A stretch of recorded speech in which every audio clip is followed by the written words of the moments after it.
عشان نجيب لك كيكه. خد يا كلونيا، هات لاخوك الصغير كيكه وتعالى من شوكولاته. طب وانا يا ماما ان شاء الله هتجيب ليا ولا ليه؟ 5 جنيه لمين دي بقى؟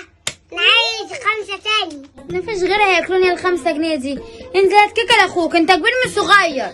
بقى كده ماشي اصبري عليا. ماشي يا ماما، اجيب الكيكه واكلها اكن انا اكلتها، اكن الراجل بقى نصب عليا.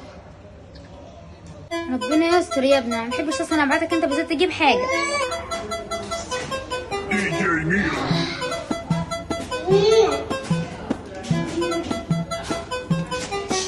معنى النعمة ده اكلها كلها واديها كيس فوق. كلها بسرعة.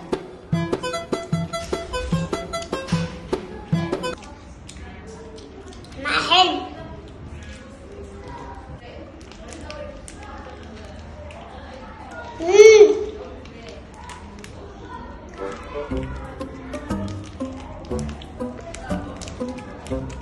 لا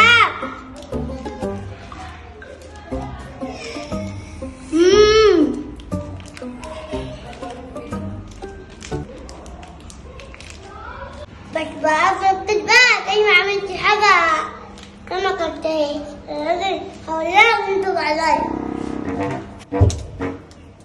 انت يا ماما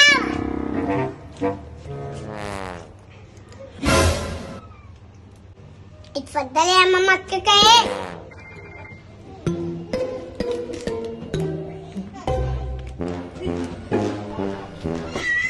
ايه ده يا كلونيا؟ فين الكيكه؟ ايه ده؟ ما فيش كده. الشجر ده شكل الراجل نصب عليا يا امه. نصب عليك؟ واللي على بوقك ده ايه؟ اه يا ابن الجزمه. استني بس يا ماما.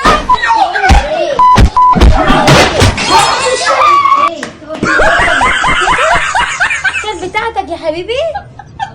معلش.